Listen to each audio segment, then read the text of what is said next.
Nasabi po sa akin na merong rally sa November 14, 15, 16 at hindi lang sa INC no, kundi mga iba't ibang mga grupo ang magra-rally. Hindi lang sa 14, 15, 16 na meron pang mga susunod na mga araw ngayong buwan ng Nobyembre na merong rally ang mga kababayan natin.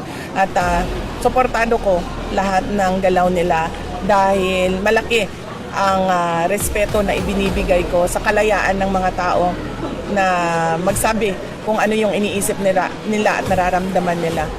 It's a constitutionally protected rights of every Filipino to freedom of speech and expression.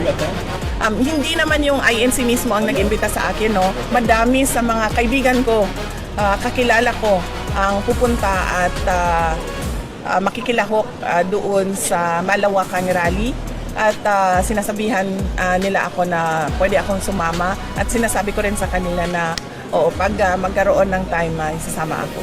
Pero sinusuportahan ko yung panawagan nila.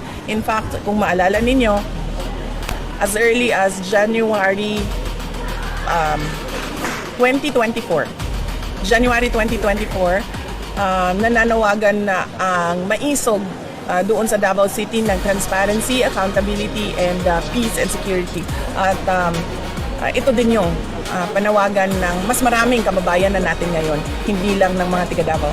Ay apoy na hindi mapatay, hakbang ng matapang, sabay-sabay, sigaw ng bayan, lumaban na, mga sakim, durugin na. Taas na humahakbang, wag yumuko kailanman. Taas na humahakbang,